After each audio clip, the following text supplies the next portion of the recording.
Okay, so hi everybody, let's get this started. So let's activate here our presentation. Okay, so before we start, I would like to say thank you everybody for being here. We from Skilling Future, we're really happy to see old and new faces coming to this really hopefully interesting workshop for you. So I would like to start by giving today's agenda. Okay. So today we're going to have a little bit of an icebreaker.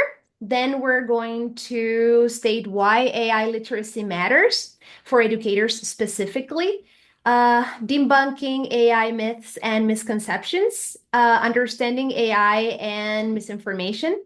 Then we're going to have a little bit of fun and then applying practically AI in the classroom and the next steps to follow.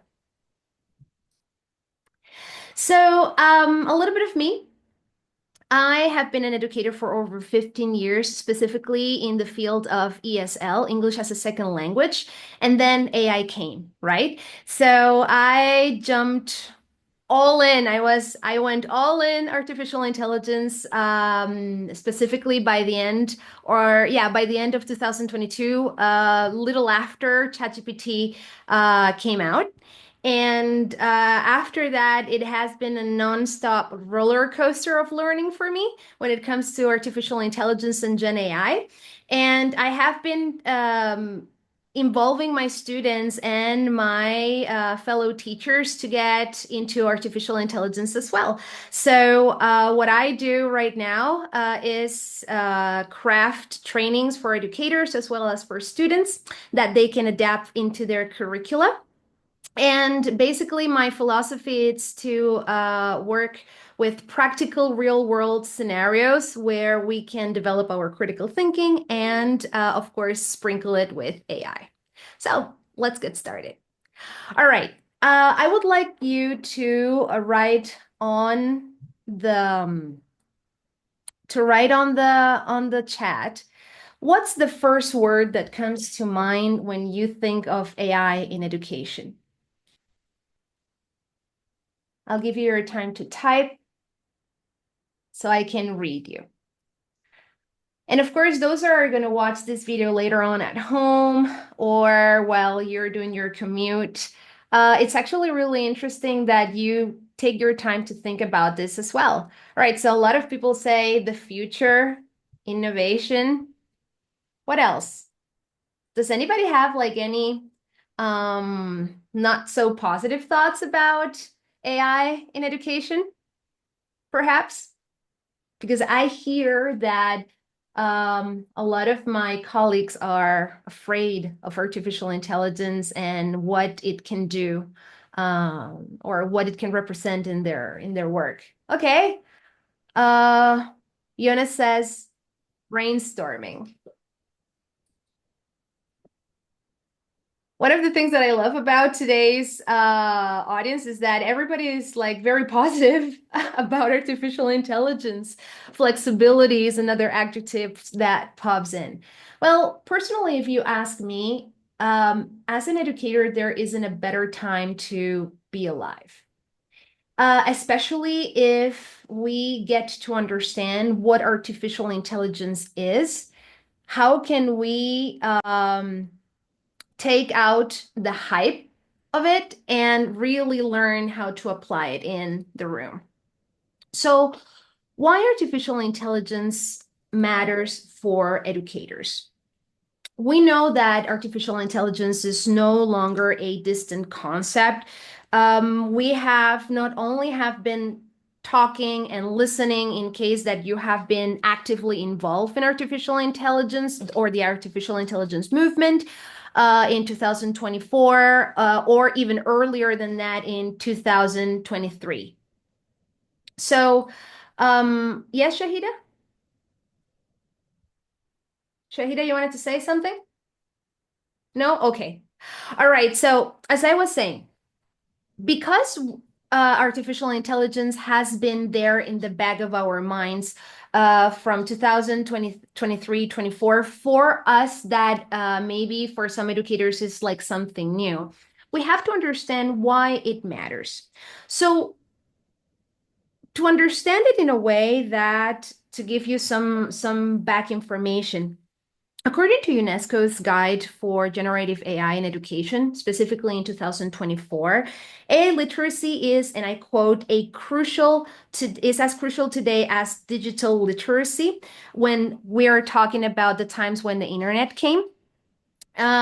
Basically as it was 2 decades ago. So basically, educators must develop competencies to evaluate, applied, and regulate artificial intelligence use in learning environment. Quite frankly, I would like to go even further than that because artificial intelligence, and more specifically generative AI, as we're going to see in this workshop, is a lot more than that. And we have to try to open our minds in a way that we have to understand that what is coming and what is already happening is not something that we have seen before. We are entering a field that, and that's where the uncertainty comes, because we're entering a field that we are not very sure how the game goes. And that's where, or one of the main points about why AI literacy matters for educators. So, when it comes to AI and pedagogy, we have to think about personalization and accessibility and engagement. But what does it mean? When it comes to personalized learning, AI-driven platforms like, for instance, Khan Academy or Khanmigo, I don't know if you guys have heard of it, or Century Tech, they adjust content in real time based on student responses. When we're talking, for instance, about accessibility for diverse learners, we're talking about AI powered tools like Microsoft's Reading Progressor or Google's Lookout Help that it actually works for helping students when it comes, for example, like in some specific cases like mine, like dyslexic students or people that are not necessarily neurotypical. Also, when it comes about enhancing student engagement, AI generated simulations are interact when we see interactive chatbots, when we see, for example, AI driven PBL projects that are sprinkled with artificial intelligence. All of these make everything that we create in the classroom an added value, but not only an added value, but also a cognitive companion.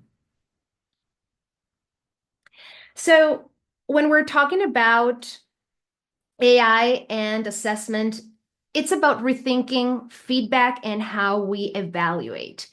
The ways that we have been evaluating our students for a long time hasn't been that fair. If you're an educator, you know this very well because we understand that one size doesn't fit all.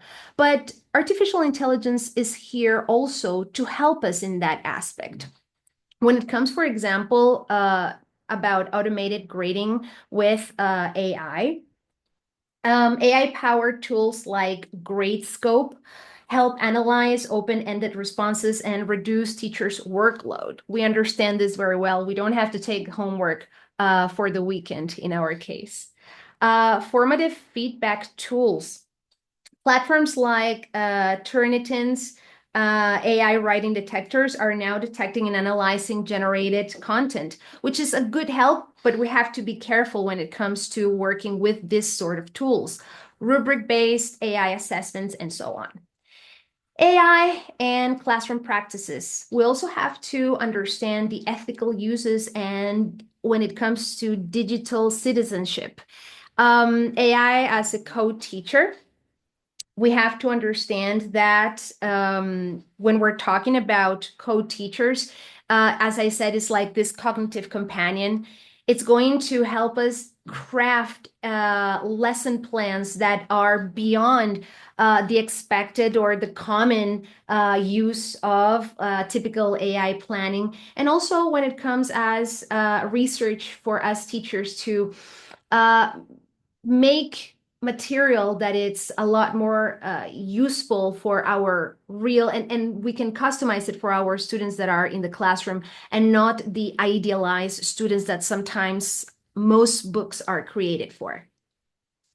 In case that this is the first time that you have ever heard about digital citizenship, if you ask me, honestly, I believe that this is one aspect in learning that should be taught as any other subject in school.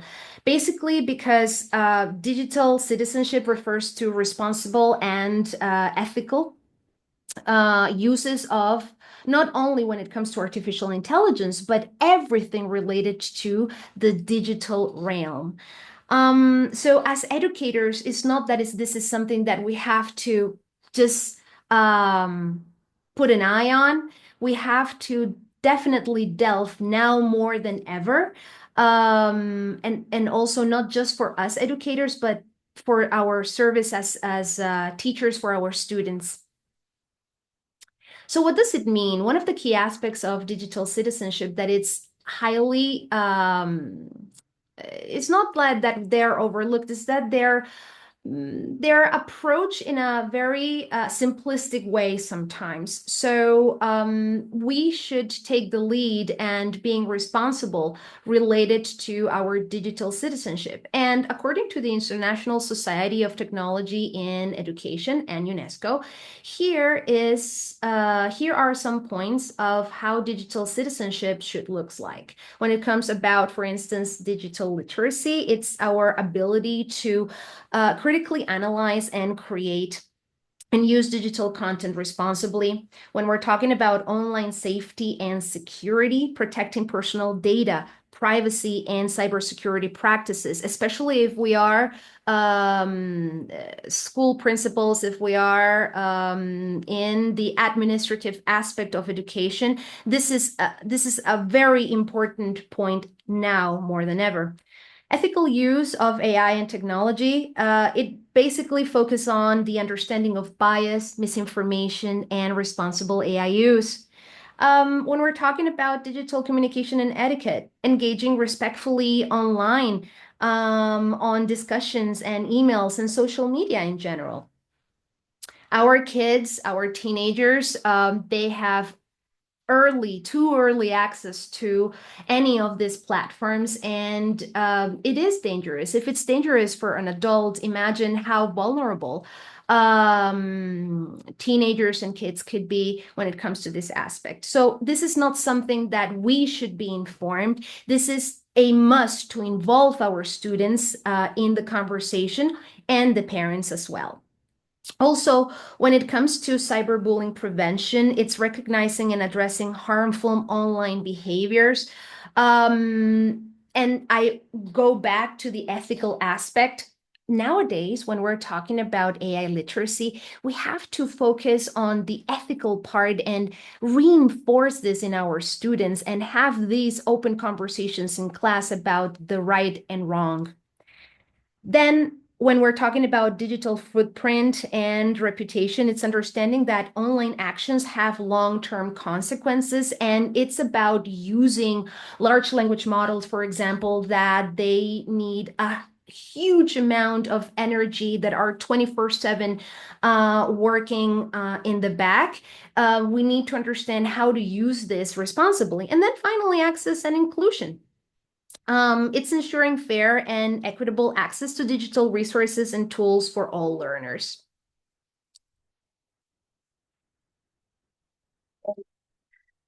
So before getting into it, let's see what other educators think.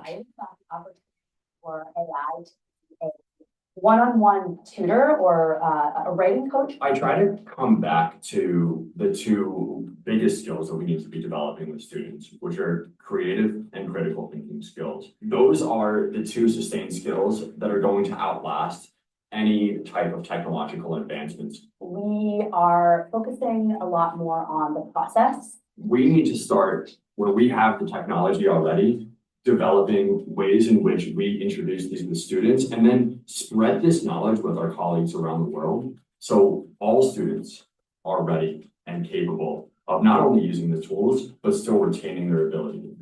The UNESCO competency framework emphasizes the human at the center of the pedagogical experience. So teachers cannot be replaced. We still have to learn the tools ourselves to teach kids how to use them effectively. One cool thing about artificial intelligence in school, I mean, many cool things, but one cool thing is that it's integrated into many platforms. One of the main reasons people are drawn to AI and really use it is because it's like personalizable. Like if you want an answer to a question at a ninth grade level, 10th grade level, you can get that. It can help to create a time management plan or structure of the text you're going to write to understand more complicated themes and get ready for the future tests. I'd say it's brainstorming and research. Like that's what I mainly use it for. I think it's important to learn about AI because it's going to be a part of our future, whether we like it or not. And I think it's always best to be prepared. If we have properly understanding on how it's working and how to work with this, maybe it will help us a lot in the future. I feel like just keep encouraging people to use artificial intelligence in the right ways and using the right platforms. Okay, so I couldn't agree more, especially because I would quote one of the students in the video, we've got to prepare. And that is sort of like my motto. I'd rather be prepared than not, especially because it's not that knowledge is power. Knowledge for me, it's freedom. Because if you think about it, knowledge gives us not only the power of understanding what we've got in front of us or ahead of us, it's also having the freedom of creating and understanding what our future would look like. So the takeaway in this beginning of the workshop would be, let's just understand that we need to prepare ourselves and our students for a technology-driven world that is the one that we are living in today. So let's start also debunking AI myths and misconceptions. I know that for some of us, the typical AI myths are like all over, but a myth is something that can easily be debunked if we actually get into the issue or the problem and with the right people. So let's see. Does this sound familiar to you? Show me something on the chat. Does it sound familiar that it says AI will replace teachers? Myth number 2, prompting is not important. AI in the classroom is just cheating. These are my top 3 favorites, especially because on a research that I did among some of my fellow colleagues, these were the top 3 that popped. And I wanted to unfold it for you today. So let's first talk about the first myth. AI will replace teachers. Well, quite frankly, at least not for the near future, I don't see that happening. It doesn't matter how smart AI gets, especially because AI cannot replace teachers' humans' role. The human factor is where we have to step in. And here I would like to mention one of the 3 things I consider we have to enhance, especially now that artificial intelligence is among us. Emotional intelligence and social learning. AI cannot really provide this empathic aspect, even though we have conversations with it all the time. For example, those that engage on conversations with ChatGPT. I don't know if you guys are one of those, and ask them things like, based on our previous conversations, can you tell me things about myself that I don't know? And that is actually really interesting. But let's never forget that large language models, they really don't think. And of course, they don't feel, and they are never going to empathize with you. They might give us like an approximation, and honestly, an approximation that it's very pleasing. It's very people pleasing. So I wouldn't, trust it much. Also, when it comes about contextual decision making, while AI can process data, it lacks the nuance to understand, for example, going back to us educators, classroom dynamics, student emotions, and cultural context. Here is where we need to use it in that particular case as a tool, but we are the ones who have to fill the void of the nuances and cultural aspects. And honestly, the love, because as educators there is a lot of love involved in the mix, especially when we have students that we get attached to them. If that is the scholar system that you're in, that perhaps you are with them the entire elementary period, or if you are in high school, if they see you, as other different roles. Then when it comes to adaptability and creativity, teachers are, I don't like to talk about passion because I believe that passion is something that fades away. But I would like to talk about teachers as being like those who brings the fire to creativity.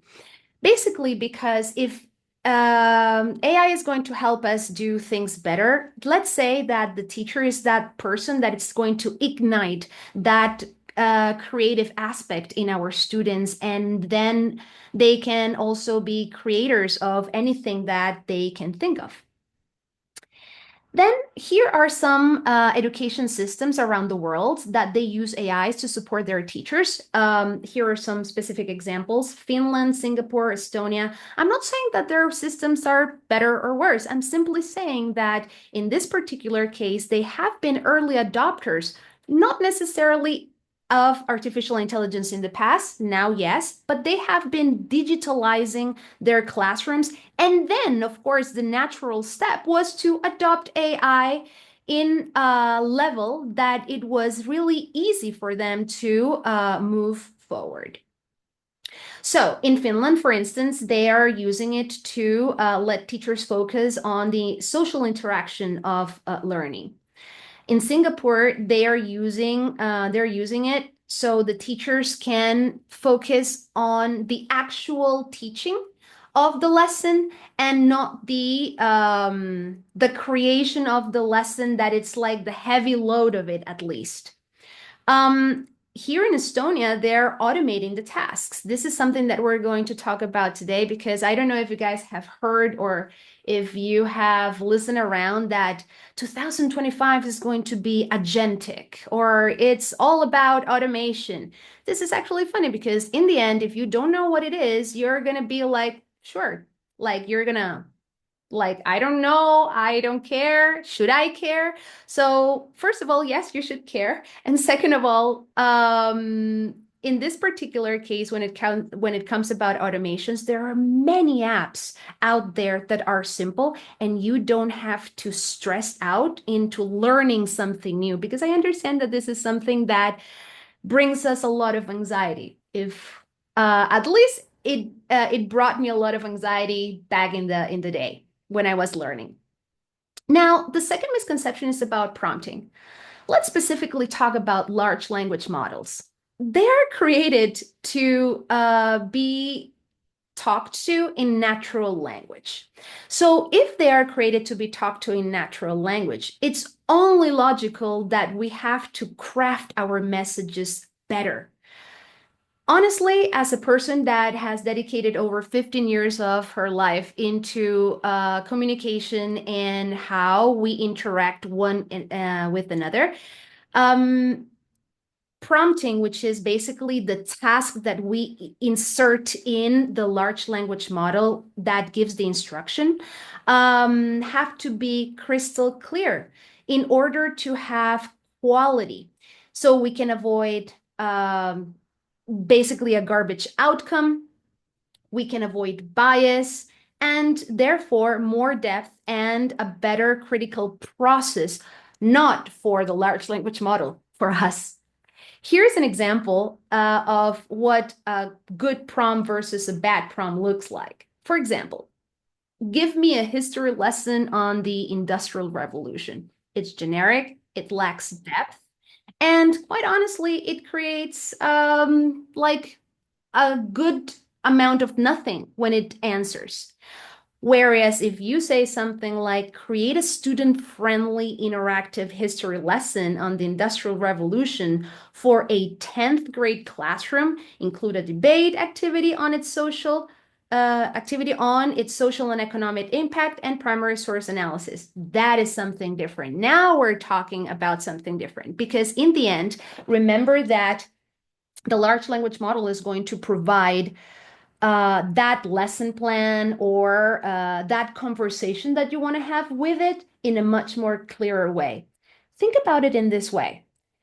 If we were having this conversation with a colleague, imagine that you're asking this person to help you out with, a history lesson. Are you honestly going to give only this input?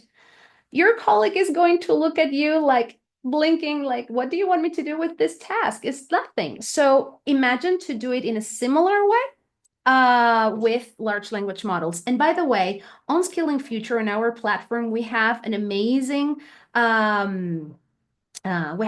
presentation workshop that we did in in November, that it was specifically about prompting. And I invite you guys to go there if you want to learn a little bit more about it.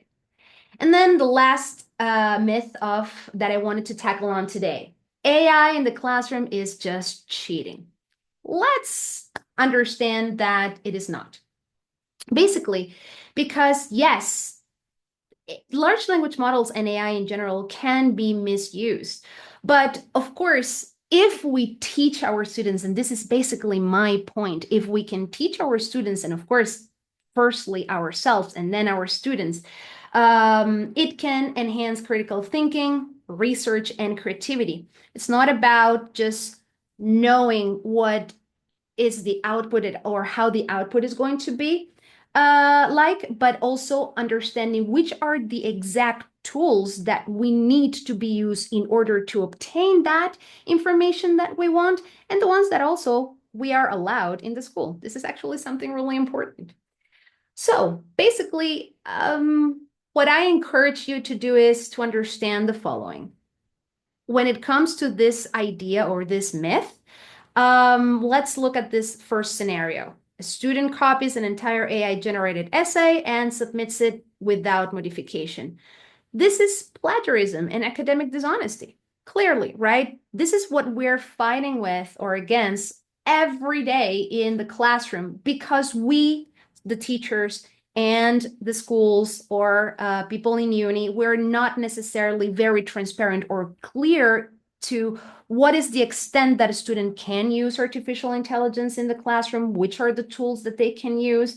And of course, when you're a teenager, let's go back to K-12. When you're a teenager, you rather be playing with your PS5, right? Rather than doing your homework. At least some of my students, that's what they tell me. So I would understand that they go here, but that's where we have to jump to the ethical aspect so they understand that this can't be done. And we have to be very clear about the consequences that come with it. So let's look at scenario 2.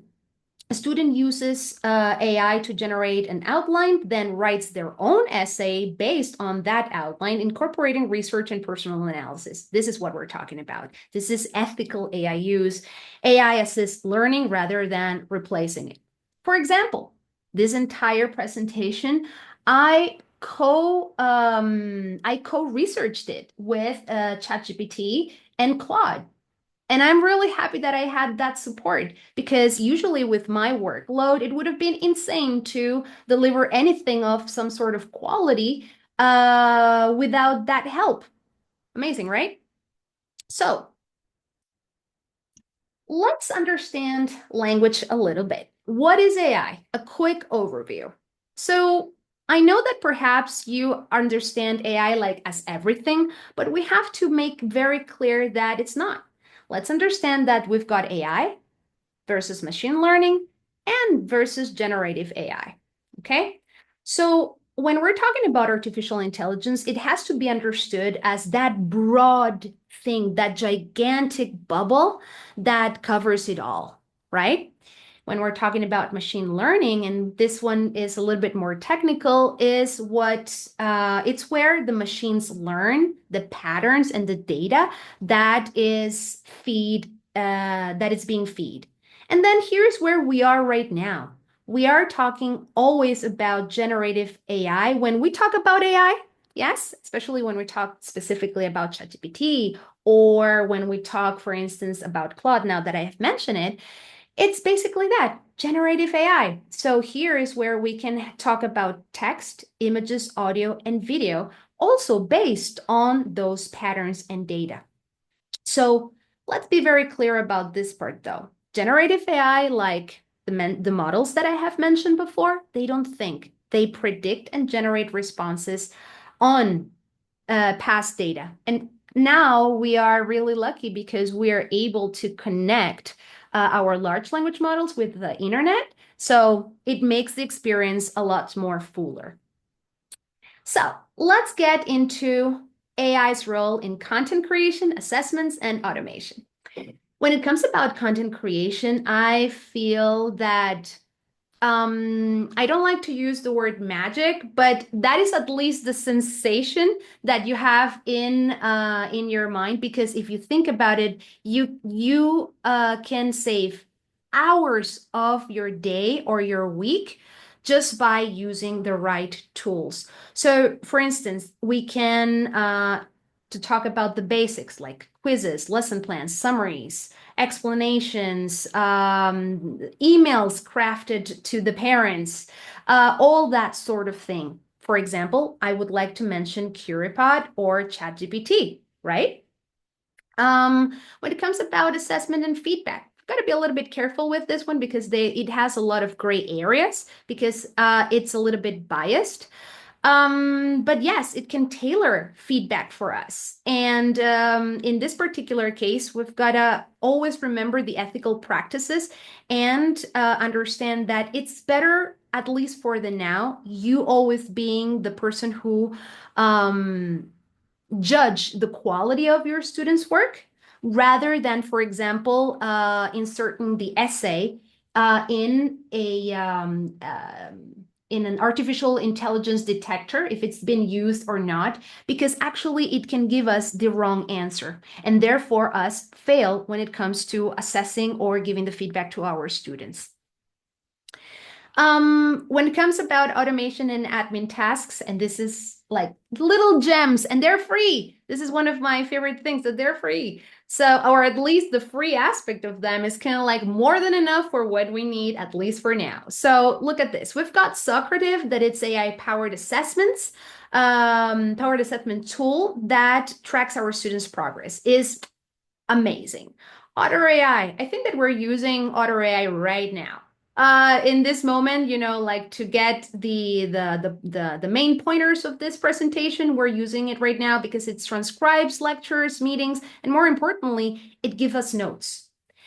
Canva Magic. I know that Canva is something that's been around for a while, but that's AI, Gen AI to be more specific, all the way. So every time that you thought that you were not using artificial intelligence, you were. It's just that now you know. Okay, so let's have a little bit of fun, shall we? In this particular case, I want you guys to have an AI reality check, okay? How many are we in the room, Shahida?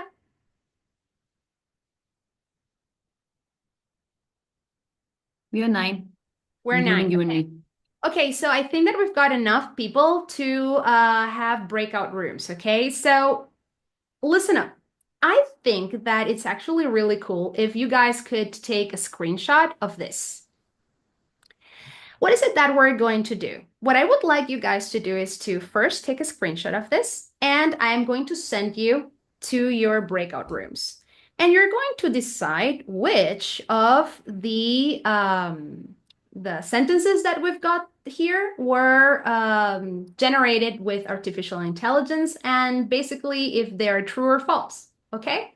So, did you take the picture? Yes? Yeah? Okay. So I am going to send you to your breakout rooms. Let me see. Shahida, do we have that thing here in this that we can send people to the breakout room? Because right now I cannot see it. Oh, I think if it is not possible, it's okay. We can even have them here. No issues Okay. at all. All right, guys. So it's okay. I just wanted you to, get to know each other and have conversation with the other attendees. But let's go back to our presentation. So far, I would like you to tell me which one of the three, let's label this one as number 1, number 2, and number 3. Tell me in the chat, which one do you think is actually the true one? The one that is correct. I will read your comments, okay? All right, so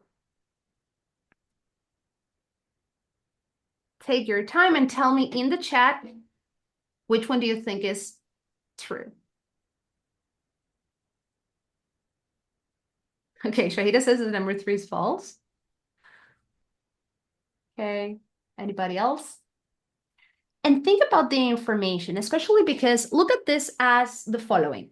If you are assessing one of your students and based on what I have just said, that if we insert this as part of an that our students have written, and you want to know if they used like entirely or partly artificial intelligence, how do we know that that they actually used it correctly? One of the many things that we can decide is like we know our students better than anybody. So we know their tone, we know their style, we know the way that they speak and think. And well, sometimes they cannot come up with any of this, even if it might look like it. So here we've got the answers. In this particular case, the first one was the real one, okay? The second was biased, meaning that it was a little bit off. And this one was entirely false. Here we're focusing specifically on how do we teach our students to detect information from a large language model, basically fact checking, when they are in front of one. So always ask yourself the following. What are the strategies that we are implementing in our classroom, not only for us, but also for them, to understand if it's quality information? As well as here, how can we teach them the right tools? Okay. So there are some strategies. For example, we can do cross-checking, especially with reliable sources. We have to teach them how to do it. Most of the mistakes that we educators do, and I'm going to include myself when I was a lot younger, we assume that our students know how to study. And most of the times that is not the case. We have to teach our students how to study. And now we have to go over that practice again. So cross-checking, identifying misleading or exaggerated claims that usually are typical in AI, and then using, for instance, other methods like Google Scholar, or I would say Perplexity, for example, is a good tool that we can use for this situation. Again, AI detection tools, be careful with those because I would use them, but with the knowledge that they're biased. So fact checking, we always have to encourage our students to do so. And how is the way that we can fact check? If they actually can tell us not only what they have found, but if they can reason it. They can give you an answer that they can produce originally, and they can rephrase it. They can we're supposed to teach them also to find the sources all the time, to have that habit, to cultivate that good habit. And yeah, I basically recommend to do this often in the classroom, so it's embedded in us like a regular practice. So applying AI in the classroom. 3 practical examples that I do all the time. Oh, and before we go, I would like to share with you the following. Here are 2 PDFs. One moment. Here are 2 PDFs that I want you to have, okay? The first one is an app list that I have created for you. And this app list, let me show it so you can see what is this about. That app list basically will help you, this one. Okay, so can you see my screen? Yes? Yeah. Okay, hold on.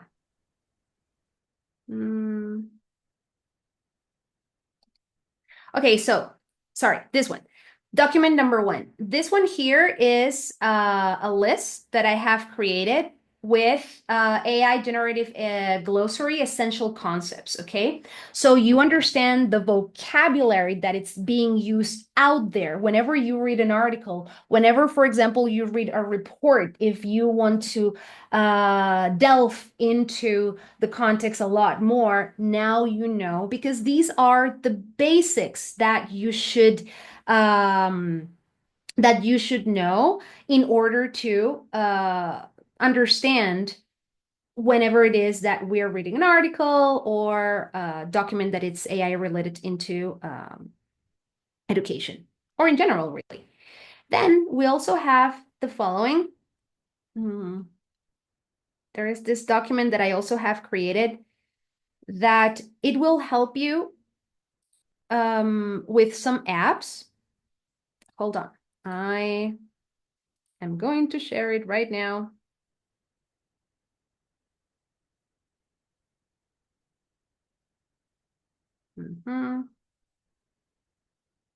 Okay, so the other document is this one, okay?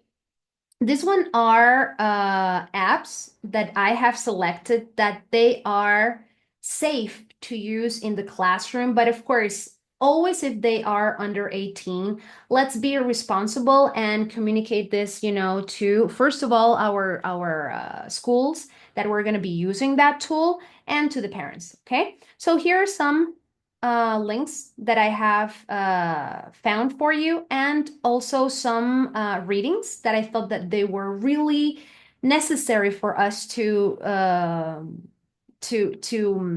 have as a homework, because basically we need this sort of information. Okay, so let's go back. Applying AI in the classroom, 3 practical examples. So in this case, AI can enhance lesson plans. Of course, the word's out. It's been, you know, it's been done at least for 1 year, a good year right now for most educators that I know. But there are many ways that you actually can enrich the experience. My recommendation, for example, is to use AI wrappers. What is an AI wrapper? AI wrapper is, for example, there is something called Boodlebox, and Boodlebox is an AI wrapper. And what they do is that they have all the large language models embedded in the app, and it's amazing because one of the most important things about large language models is that not all the models are the same, like us people. One person very different from the other. We're in essence the same, but not when it comes to different output, right? So let's say it in that way. So my advice for you is like, okay, use an AI wrapper, like for example, Boodlebox, or just try 1 or 2 or 3 at a time and have conversations with the 3 to compare the output. So you can generate much better high quality results. An example here is that in 2024, there have been many research, but the ones that I found interesting is that EdTech Research Lab found that teachers using AI-driven lessons like Curipod or EduIde, for example, amazing app, they have already the planning for you, and you can converse, you can have conversations with with those apps in order to craft and tailor it for your classes. So it's simply amazing. What a time to be alive. I cannot, stop saying it because it's amazing. Then, for instance, AI can streamline grading and provide personalized feedback through AI-powered rubrics. What does it mean? We've got the gadgets, right? We've got the tools like Greenscope or Tunitin AI. They help us, right? But we've got to always be careful. At least at this stage, we've got to be careful if we're using those sort of apps. Why? Because they can be biased when it comes to grading. We always have to remember the human aspect in our students, not one size fit all concept. And also, we shouldn't over rely too much on artificial intelligence. Otherwise, we would be like defeating the purpose, right? Where humans are in the center. Here is an interesting updated AI assessment scale that I would like you guys to consider whenever you're using artificial intelligence, if implemented in the classroom already. Basically, here is at what level can you see yourself practicing artificial intelligence now or the near future? What does it mean? Are you on stage where you are like no AI planning, which you're just mainly using it as, a tool that can take the load off? AI collaboration, that you're including your students in it, and you guys are working with some of the interesting tools that are out there that are safe in the market to be used, especially in K-12, for example. Full AI, meaning that we're giving our students some sort of autonomy. Like, for example, when they use apps like Notebook LM, amazing app that they can have conversations with, and they can help them study. Or AI exploration. What does it mean? Let me explain. And I want to show you something that is super interesting, and this is this is from Google. And what is interesting about this is that I don't know if you are familiarized with stream real time. Let me share the screen.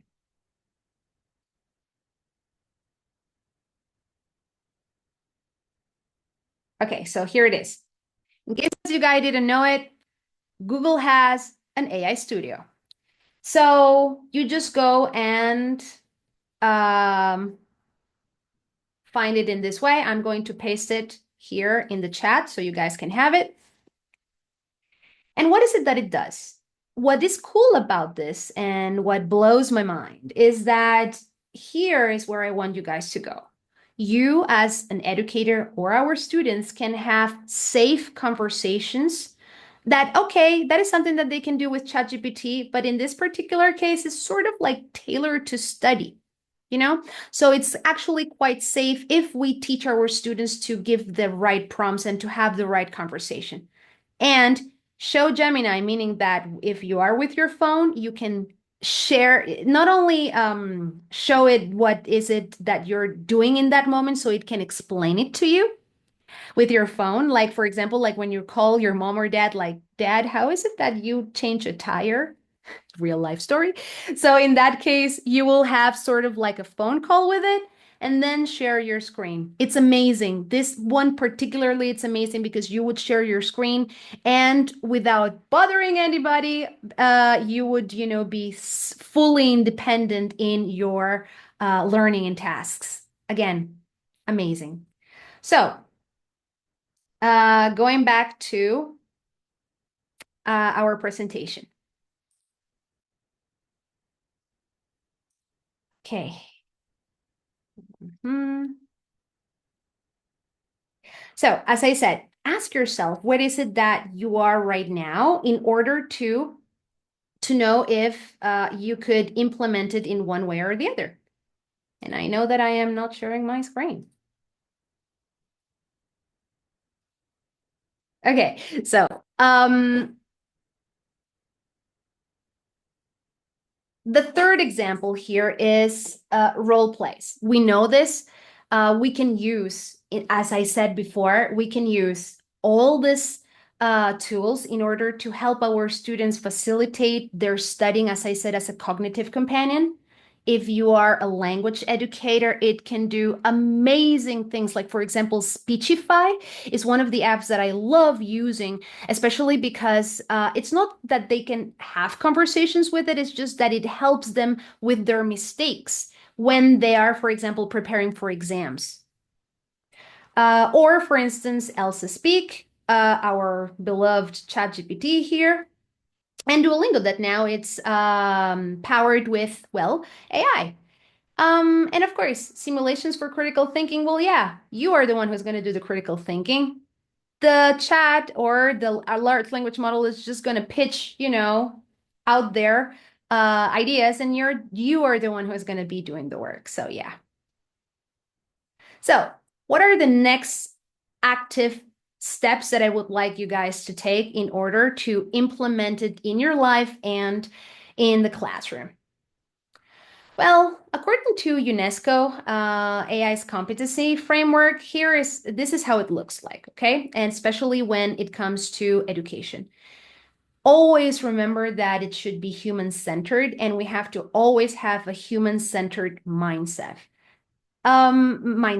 especially because we have to recognize, yes, AI is a tool, but particularly I wouldn't like to call them at this point just tools. I would like to call them cognitive entities that could help us with our processes, right?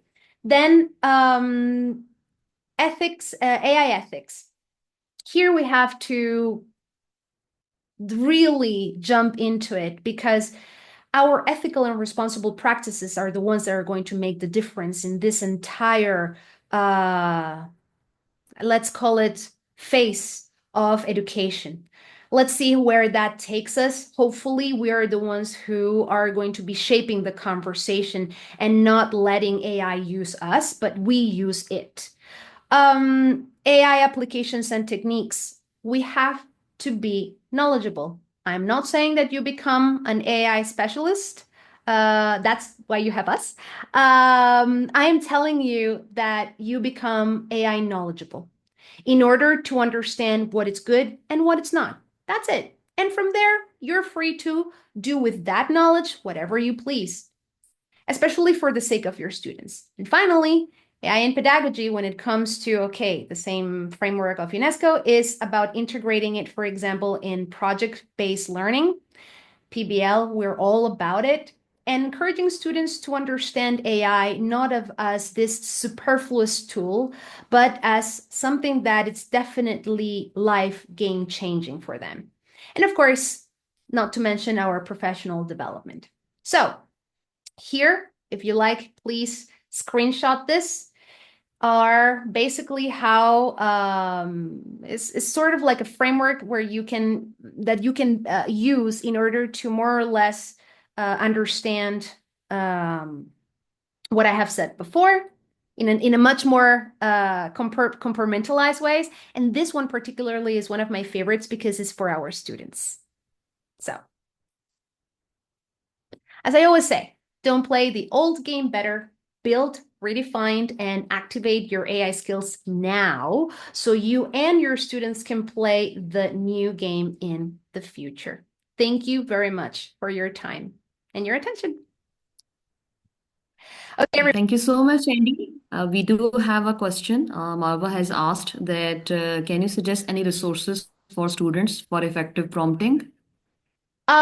yes. I mean, for example, in the AI studio that I showed you before, they have a wonderful prompt library, for example.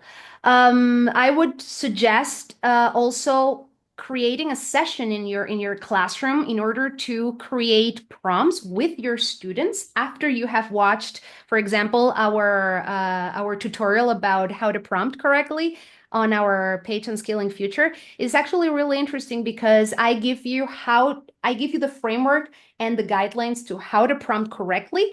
And based on that, you can actually do it as an activity with your students. So this is another way that you can work prompting as well. Do you guys have more questions? Okay.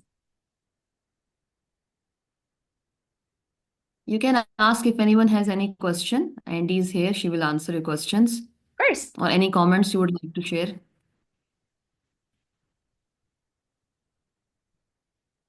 I would strongly encourage you to use the material that I've shared with you, especially because the process that is happening right now, it's a lot of self-learning and being surrounded with the right people. What do I mean by that?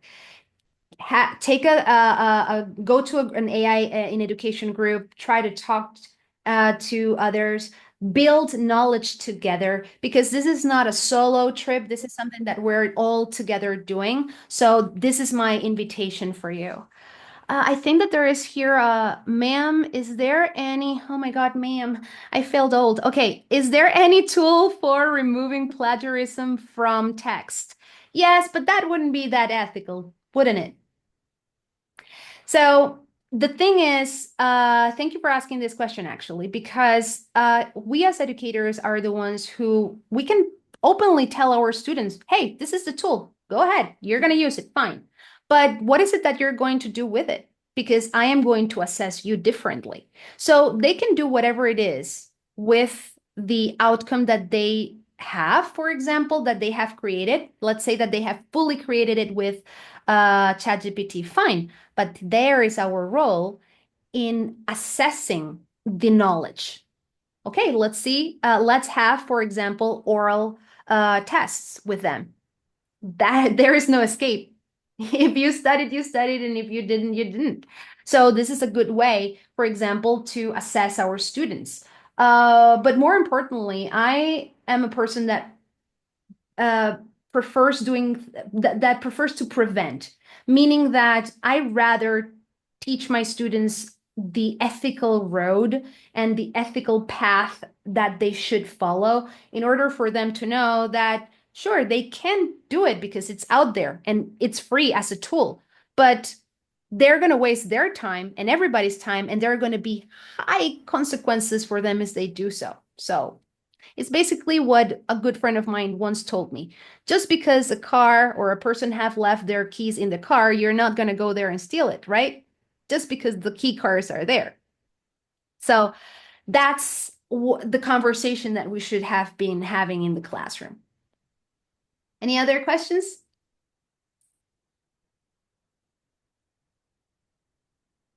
That's it. Interesting. Has asked a question. Yes. Is digital citizenship the first step to start with? Yes, because before AI, or at least the way that we know it now, because AI has been around for a while, we had the internet.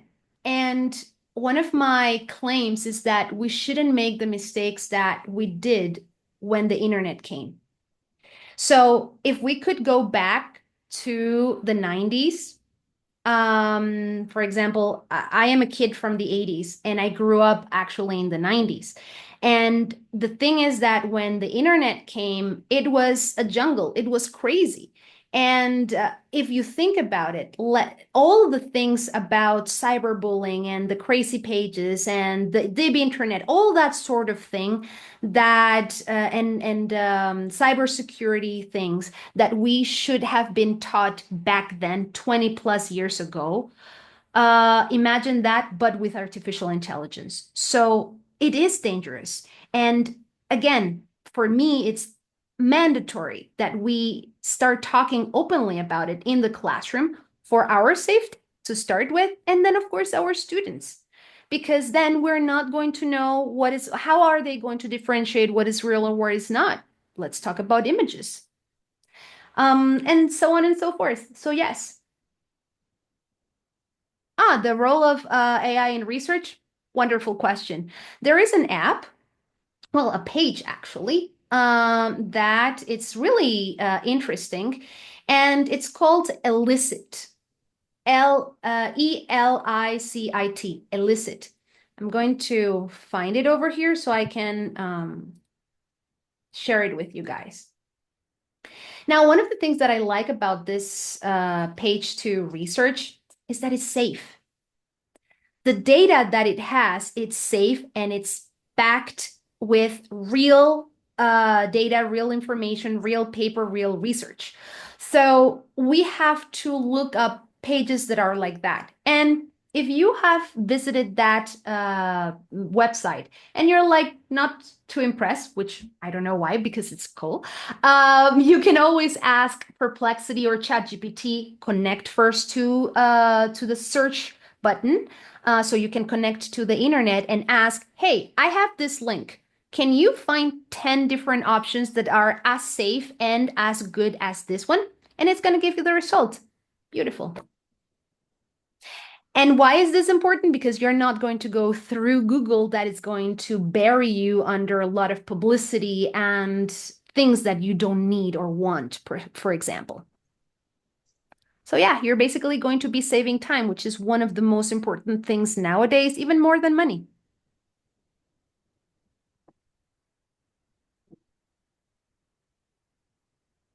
That's it. Well, thank you, Shahida, for giving me this opportunity to, give this workshop today. I think that I had a lot of fun sharing this knowledge with you and, to help me learn more about it because I did a lot of research and I discovered a couple more things about it. So thank you very much for giving me this opportunity. Thank you so much. Thank you so much, Andy. You're always welcome. It is always a pleasure to have you with us.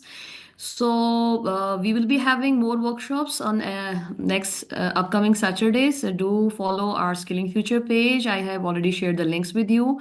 You will be finding a lot of great presentations, workshops, and the short tutorials on our YouTube channel as well. Stay in touch. And thank you so much for joining us. We will be emailing your certificates soon. Thank Thank you you. so much. Take care. Take care, everybody. Bye. Bye.